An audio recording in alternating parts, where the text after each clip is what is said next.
E aí, pessoal, como é que vocês estão? Espero que esteja todo mundo bem. E a gente vai hoje terminar a nossa aula sobre Segunda Guerra Mundial, tá? A gente passou as 2 últimas semanas estudando aí como é que foi o conflito, né? O maior dos conflitos aí, o mais famoso dos conflitos da humanidade, certamente o maior deles até hoje. E hoje a gente vai terminar a Segunda Guerra, tá? Bom, até semana passada a gente tinha visto os avanços da Alemanha nazista, né? Como é que ela conseguiu dominar o cenário da guerra até ali por volta de 1940. Hoje a gente vai terminar a partir da virada que vai ter em 1941, né? E o fim da guerra, né? Como é que vai acontecer dos aliados conseguirem virar o jogo e o Hitler acabar perdendo ali a batalha, tá? Bom, vai acontecer o seguinte, né? Em 1940 vai haver uma das coisas que vão acabar gerando ali a derrota dos nazistas, tá? Em 1940, a Inglaterra ela vai eleger um novo primeiro-ministro com a intenção desse primeiro-ministro ele combater, ajudar a combater ali na guerra, tá? Esse ministro vai ser o Winston Churchill, tá? O Winston Churchill ele faz parte ele é um dos políticos que vão ser responsáveis pelo fim da Segunda Guerra Mundial, tá? Por quê? Porque ele vai conseguir algumas vitórias ali na Inglaterra, algumas vitórias de batalhas contra os alemães, que vão ser importantes para reaver a moral das tropas, tá? Vocês devem lembrar que eu falei que a moral das tropas estava complicada depois da derrota da França, tá? E a França tinha sido lá a heroína da Primeira Guerra Mundial. Bom, o Churchill ele vai conseguir 2 vitórias ali que vão ser importantes num primeiro momento. Uma vai ser que ele vai afundar o encoraçado alemão Bismarck, né? Era um grande navio de guerra que tinha ali uma função bastante poderosa ali no exército do Hitler. E a outra é que ele vai conseguir derrotar numa batalha a aeronáutica alemã, né? O serviço aéreo dos alemães lá, a Luftwaffe, tá? Bom, o encoraçado Bismarck ele vai ser importante por quê, né? Porque pouco antes o Bismarck ele vai afundar um navio inglês chamado HMS Hood, tá? Esse navio ele era o grande orgulho ali da frota inglesa. Lembra vocês que a frota inglesa é a maior frota do mundo desde as grandes navegações, então era realmente um orgulho nacional. E esse navio vai acabar sendo afundado pelo Bismarck, tá?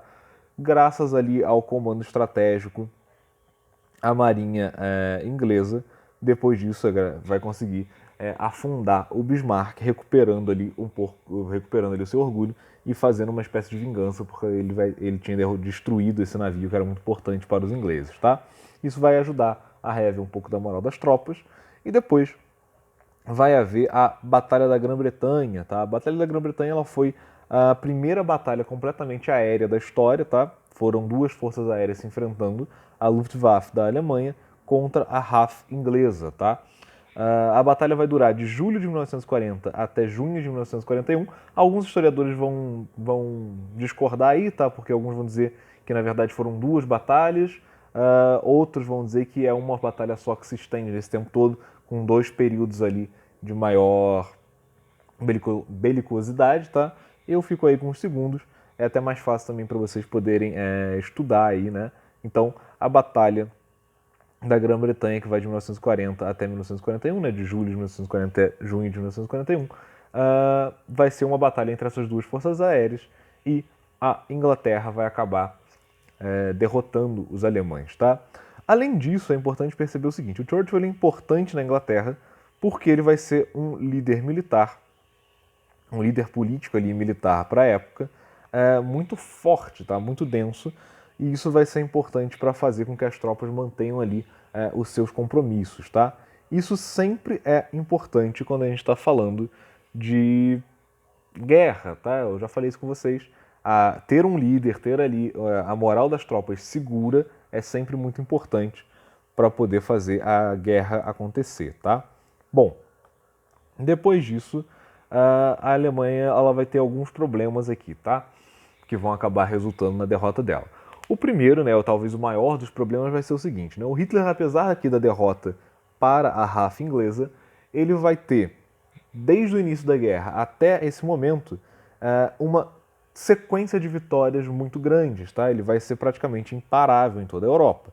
Vai ter dominado muitos territórios e isso vai acabar gerando uma impressão no líder alemão de que ele consegue manter os seus frontes, né, ocidental e oriental ao mesmo tempo. Dessa maneira, em 22 de junho de 1941, a Alemanha vai quebrar o Pacto Molotov-Ribbentrop, vocês lembram dele, né, o Pacto Nazi-Soviético de Não Agressão, e vai atacar os territórios da União Soviética, tá? Vale lembrar que o Hitler ele tinha feito aliança com os sovietes, mas ele não era, de maneira nenhuma, alguém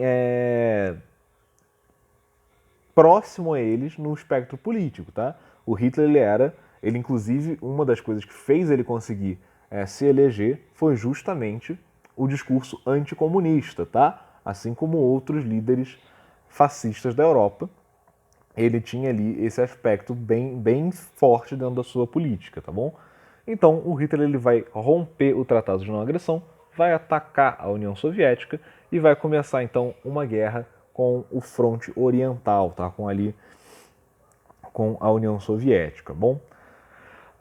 Isso vai se mostrar um erro estratégico, mas não no início, tá? Porque a expansão alemã é muito forte. Vale lembrar que todo o território que os alemães eles dominavam, eles tomavam para si e aquele território passava a compor ali um território de guerra, né? Ou seja, eles iam começar a usar das tropas que ele podia dispor e começar a usar a indústria ali. Então, cada território era um acréscimo para o exército alemão, e eles já tinham dominado muitos aqui. O poder alemão era muito forte, era muito grande. Então, ele vai propor ali que a batalha seja dada em algumas frentes, tá? O plano nazista é de dominar 3 cidades, tá? Para depois dominar Moscou. As cidades de Kiev, Leningrado e Stalingrado, tudo bem? Nas 2 primeiras, ele vai ter vitórias consideráveis, tá? A cidade de Kiev vai ser dominada rapidamente. A cidade de Leningrado não chega a ser dominada rapidamente, mas ela vai passar por um cerco de 900 dias em que o exército alemão vai colocar o exército dos soviéticos contra a parede ali, né? Eles vão estar perdendo claramente a batalha. O jogo vai começar a virar em Stalingrado, tá? Mas como é que vai ser, né? A Batalha de Stalingrado ela vai durar 17 de julho de 1942 até 2 de fevereiro de 1943, ou seja, dura bastante tempo ainda, né? São muitos meses de batalha. E dentro da Batalha de Stalingrado, os alemães eles vão também ter bastante sucesso, tá? Eles vão conseguir invadir Stalingrado ao longo do tempo e vão conseguir fazer com que a batalha seja praticamente o tempo todo a favor deles, tá? 2 coisas vão acontecer que vão acabar virando o jogo, tá? O primeiro vai ser que o Exército Vermelho ele vai adotar uma postura de guerra muito diferente ali para a época e para o tipo de conflito que eles estavam vivendo. Que postura vai ser essa? Bom, os comunistas eles vão perceber que a grande força do exército nazista é a Luftwaffe, tá? O que acontece? Né? Em geral, a Luftwaffe vem, bombardeia uma cidade e depois vem o exército marchando sobre ela. Então, para inutilizar a força aérea russa, eles vão trazer o combate para perto, tá? Eles vão fazer com que o combate em Stalingrado se torne um combate corpo a corpo e não um combate a longas distâncias. Isso vai gerar uma extrema violência, obviamente, né? Vão ter soldados se matando ali, se matando literalmente, se esfaqueando e se matando no soco ali por bastante tempo, mas isso vai realmente evitar que os bombardeios nazistas continuem ocorrendo. Afinal de contas, se eles bombardearem, eles matam os seus próprios soldados, tá bom? Além disso, outra coisa vai acontecer, que vai ser o famoso General Inverno, né? Vai ser o Inverno Russo, a gente vai chegar lá. Bom, mesmo com todo o esforço do exército russo, e aqui tem uma coisa também que é importante a gente citar, né? Stalingrado vai resistir muito tempo por um fato muito específico, que é Stalin, tá? Stalin é ditador da Rússia, ele não é um presidente, ele não é alguém que depende ali de que aprovem as decisões dele de guerra, não, ele é ditador russo e ele simplesmente manda na canetada, né? Se as pessoas fizerem o que ele manda, ok, se as pessoas não fizerem o que ele manda fuzilar. tá? Isso vai gerar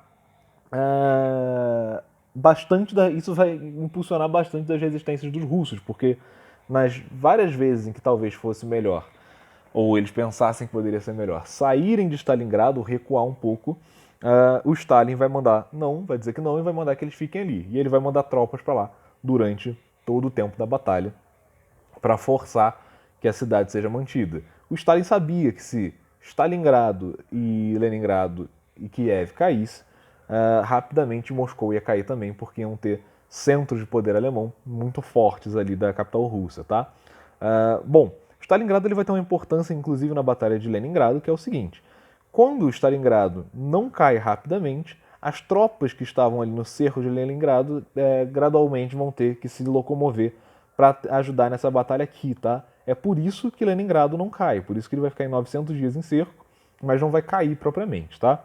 Bom, de toda maneira, apesar do esforço russo, os alemães eles vão conseguir tomar até 90% da cidade, tá? Durante toda a batalha, o que vai haver é uma troca de campos ali dentro da cidade, de domínios de prédios e de ruínas que sejam mais ou menos habitáveis por um ou outro exército, tá? No final das contas, apesar de todo o esforço e todo o sacrifício russo, vão ter aí 90% da cidade tomada pelos nazistas, tá? Mas aí as coisas vão mudar de figura. O que vai acontecer? Vai chegar o inverno russo, tá?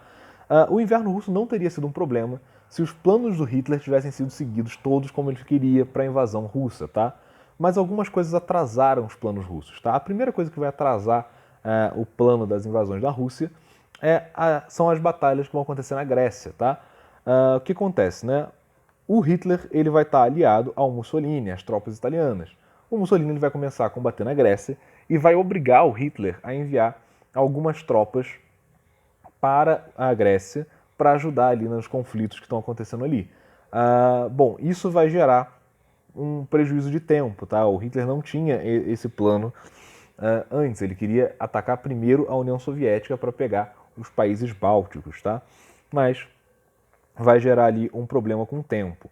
Outra coisa que vai gerar um problema com o tempo para o Hitler vai ser a própria divisão de tropas que vai se dar, indo tropa para Stalingrado, tropa para Leningrado, tropa para Kiev. O plano original do Hitler, ao que tudo indica, era atacar diretamente Moscou com toda a força alemã. Certamente, se isso tivesse sido feito, Moscou talvez não tivesse conseguido resistir. Mas como há ali uma divisão de tropas, isso vai gerar mais tempo de guerra e vai acabar atrasando de novo os planos de invasão aos Estados Unidos. Outra coisa que vai atrasar vai ser a chegada do ZEUA, né, dos Estados Unidos da América, na África, tá, no norte da África e no fronte ocidental, que vai obrigar com que Hitler destaque muitos dos seus homens que estavam lá no fronte oriental, levando ele para o fronte ocidental, atrapalhando de novo as guerras com a Rússia, tá? Bom, com a União Soviética. O que vai acontecer, né? Com todos esses contratempos aí, a guerra nas terras soviéticas vai se estender mais do que ele planejava e vai chegar o inverno. Lembrando, ele não planejava lutar lá no inverno. O inverno chega porque ele não consegue tomar antes, tá? Bom, com o inverno russo, as tropas alemãs vão sofrer grandes problemas, tá? Por quê? Quando a gente pensa no inverno alemão, a gente já pensa no inverno que pra gente que é brasileiro é muito forte, né? O inverno alemão chega a graus negativos, né? Talvez um inverno muito rígido alemão chegue a 10, 12 graus negativos. Bom, o inverno russo, gente, dependendo de onde você está da Rússia, né? Ele chega a 40 graus negativos, ou seja, é um frio que é realmente um problema. Se você não tiver equipado para aguentar esse frio, a morte é certa, tá? E vai ser justamente isso que vai acontecer com o exército nazista, que não estava equipado para aguentar esse frio, justamente porque não pretendia lutar no inverno, tá? A morte vai começar a chegar. Morte por frio, por doença e por falta de suprimentos, tá? É claro que os exércitos soviéticos eles vão ter algumas estratégias ali que vão ser importantes também para fragilizar o exército alemão. Conforme eles iam perdendo território, eles iam afastando os exércitos e iam queimando plantações e envenenando a água dos poços, tá? impedindo que os alemães recuperassem seus mantimentos dentro de terras russas, tá? Isso vai acontecer também. Mas o inverno ele vai vir, e vai vir como um golpe forte, tá? Percebendo a fragilidade dos exércitos alemães, os soviéticos eles vão lançar duas operações que vão ser importantes para isolar Stalingrado do resto do poderio alemão, tá? Uma vai ser chamada Batalha de Urano, a Operação Urano, que vai acabar cercando Stalingrado e cortando ali mais ou menos a comunicação deles com o Ocidente, tá? Com o Ocidente que estava ali ocupado pelos nazistas também. A Operação Urano vai ocorrer entre 19 de novembro de 1942 e 2 de fevereiro de 43 e vai ser importantíssima ali para fragilizar ainda mais os soldados alemães. Depois, em dezembro de 1943, vai haver uma segunda ofensiva soviética chamada Operação Saturno. Essa operação vai consolidar ali a impossibilidade de resgate de soldados alemães que estão cercados em Stalingrado, tá? Depois disso, isso foi em dezembro de 43, a gente vai ter vários relatos das mortes que vão ocorrendo ali no exército alemão. O exército alemão está sitiado dentro da cidade, sem conseguir comida, sem conseguir remédio, morrendo de frio e de fome, tá? Isso vai ser, obviamente, horrível para as tropas, tá? Vão perder ali a sua moral e rapidamente vão perder também a sua fidelidade, tá? No dia 2 de fevereiro de 1943, o exército alemão, esfomeado e desesperado, ele vai ser obrigado, né? Ele vai se ver obrigado o exército alemão que está em Stalingrado, tá? A declarar a sua rendição, tá? Importante dizer que essa rendição ela foi declarada contra as ordens do Hitler, tá? Pouco antes deles declararem a rendição, alguns dias antes, o responsável pelas tropas ele vai fazer uma chamada, ele vai ligar para o Hitler pedindo permissão para a sua rendição, porque ele vê que não vai ter como, mas o Hitler nega, dizendo que nenhum soldado alemão deve se render aos comunistas e que eles têm que, se for necessário, eles têm que dar a vida deles ali até o último homem. Obviamente, eles não vão ficar ali para dar a vida até o último homem, né? Em 2 de fevereiro vai ter a capitulação do exército, né? Um detalhe que é interessante é o seguinte: boa parte dos soldados que estavam ali não se rendem imediatamente, preferindo continuar a guerra e morrer guerreando do que se render, porque eles sabiam que a rendição implicaria em serem levados aos gulags, tá? Aos campos de concentração russos comunistas, tá? Para que a gente vai falar sobre os gulags melhor quando a gente chegar na Guerra Fria, e aí vocês vão saber o porquê que isso era temido por eles, tá bom? Bom, aí vai ser isso daí vai ser um pouco do que vai ser a problemática soviética na Segunda Guerra Mundial, né? O porquê que a União Soviética vai ser importante. Isso vai enfraquecer bastante ali os nazistas no seu fronte oriental, e a gente vai ver aqui o fronte ocidental, tá?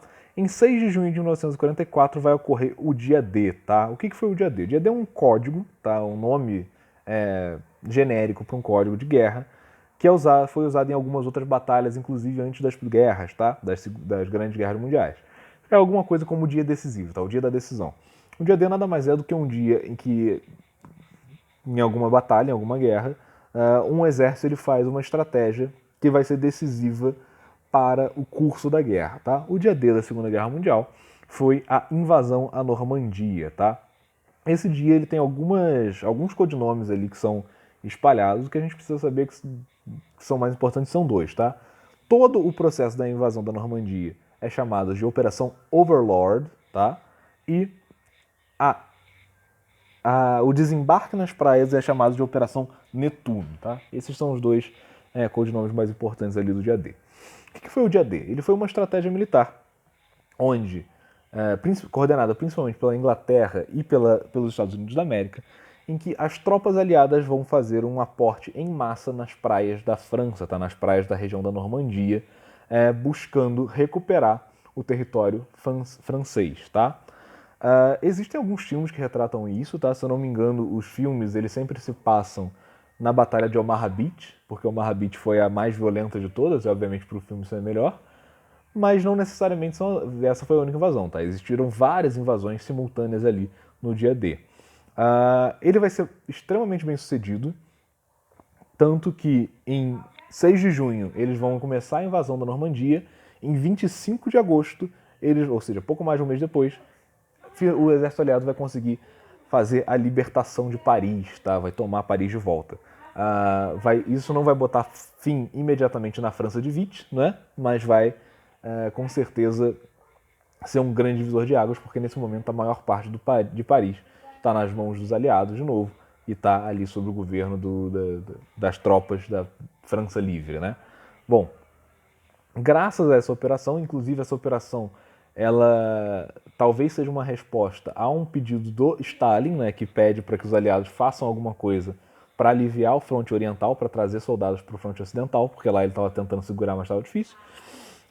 Graças a essa operação, o fronte oriental, como a gente viu, ele vai acabar tendo que mandar tropas para lá, vai dividir o exército alemão, e a divisão do exército alemão vai ser fundamental para a derrota da Alemanha, tá? Bom, depois disso daqui vai começar a ser a derrota, né? A Alemanha vai começar a ser derrotada em escala exponencial, tá? Com as conquistas dos aliados no fronte ocidental e oriental, em dezembro de 1944, os alemães se veem forçados a lançar um ataque desesperado ao fronte ocidental, tá? Numa tentativa de parar os avanços dos aliados. Esse ataque ele vai ser rechaçado, tá? As tropas aliadas vão conseguir derrotar as tropas nazistas nesse ataque que ele vai fazer. E aí, em janeiro de 1945, essa ofensiva nazista vai ser derrotada, tá? Isso vai acabar com a maior parte das tropas restantes ali do Hitler. Ainda em janeiro de 1945, os soviéticos vão tomar a Polônia, tá? Lembram que o pacto nazi-soviético tinha sido feito, inclusive, por causa de interesses mútuos nas terras da Polônia, tá? Bom, a Polônia vai ser tomada pelos soviéticos e aí o Führer vai se ver numa situação de desespero, porque os americanos e britânicos estão na França e os soviéticos na Polônia. Se você pegar o mapa do mundo agora e você der uma olhada, você vai ver que a Alemanha, se a Alemanha está aqui, a França está aqui e a Polônia aqui em cima. Ou seja, ele está cercado e ele sabe que ele vai ser pego, tá? Ele sabe que ele vai perder, ele sabe que ele vai morrer. Em 16 de janeiro de 1945, Hitler ele vai passar a viver no chamado Führerbunker, tá? No bunker do líder, que foi um bunker construído especialmente para abrigar o Führer em caso de ataque direto à Alemanha, em caso de algum ataque que poderia comprometer ali as operações do Hitler, tá? Ele vai começar a viver ali com a noiva dele e de lá ele vai acabar vendo o Reich sendo completamente destruído com os rápidos avanços que os aliados vão ter, tá? Bom, no dia 30 de abril de 1945, o Hitler vai cometer duplo suicídio no bunker, tá? Esse duplo suicídio vai ser feito primeiro se envenenando, ele vai tomar cianeto e depois ele vai disparar um tiro na própria têmpora, tá? Vai dar na cabeça assim, para pôr fim à sua vida, porque ele não queria que outros, né, que uma raça menos evoluída fizesse isso, tá? Junto dele também vai se matar a sua agora esposa Eva Braun, tá? Pelo que dizem os relatos, eles vão se casar pouco tempo antes deles cometerem suicídio, mas pelo que dizem, eles só se casam depois que Eva Braun jura fidelidade ao Hitler e jura que também vai se suicidar junto com ele, tá bom? Aí vai se dar o fim da guerra, tá? A Itália vai assinar a rendição dela no dia 29 de abril de 1945, porque depois que a Alemanha é derrotada, as forças do eixo, elas simplesmente não tem como manter a guerra, tá bom? Depois da morte do Hitler. No dia 8 de maio de 1945, vai ser declarada a data formal da derrota da Alemanha, tá? Esse dia vai ficar conhecido como o Dia da Vitória e foi comemorado por todos os aliados ali na Europa, beleza? Entretanto, o Japão ele não vai aceitar o fim da guerra de uma vez, tá? Ele vai manter a guerra por alguns meses ainda, fazendo vários ataques ali, principalmente aos Estados Unidos e na região ali da Ásia, tá? Ele vai fazer um ataque que vai ficar conhecido, que vai ser o ataque dele no Havaí, tá certo? Na base americana de Pearl Harbor, né? Como ficou conhecido ali, tem um filme que fala sobre isso. E aí, os Estados Unidos ele vai, em retaliação a esse ataque, vai lançar em agosto de 1945 as bombas de Hiroshima e Nagasaki, tá? Isso vai ser um evento cataclísmico. As bombas elas são lançadas com algumas horas de diferença uma para outra, mas uma bomba é capaz de destruir uma cidade inteira em poucos minutos, tá? Isso é um nível de poder bélico inimaginável até então. Ninguém tinha tecnologia para fazer frente ao poder dos Estados Unidos nessa época. E vendo o tamanho do poder de destruição que os americanos têm, os japoneses eles vão se ver obrigados a assinar sua rendição e vão assinar sua rendição no dia 2 de setembro de 1945. Tá? Com a assinatura da rendição do Japão, tem fim a Segunda Guerra Mundial, mas a gente tem um outro problema surgindo, que é o seguinte: com as bombas atômicas, os Estados Unidos eles mandaram uma mensagem não só para o Japão, mas eles vão estar mandando uma mensagem sobre sua superioridade bélica para um outro lugar, né? Que lugar é esse? A União Soviética, né? Vamos lembrar que a União Soviética e os Estados Unidos eles são extremos opostos nessa época do espectro político, tá? Um completamente liberal, outro a força comunista no mundo, tá? E ambos tiveram um papel decisivo na Segunda Guerra Mundial, tendo lutado lado a lado, quase que obrigados, né, por causa do poder nazista ali no meio da Europa. Mas não por isso se tornaram aliados, tá? Se tornaram aliados por causa da situação de necessidade. Aqui, os Estados Unidos ele vai estar mandando uma mensagem para a Rússia, tá? Para a União Soviética, de que o seu poder bélico é superior. Isso vai fazer o mundo entrar na chamada Guerra Fria, tá bom? Mas isso é para a próxima aula. Então, gente, por hoje é só. Eu vou deixar para vocês aqui também, para vocês assistirem, um documentário sobre o Holocausto, para vocês verem como é que era a política de manutenção dos seus presos dos nazistas, tá? E por hoje é isso, gente. Até semana que vem. Um feliz Dia dos Namorados aí para todo mundo e tchau, tchau.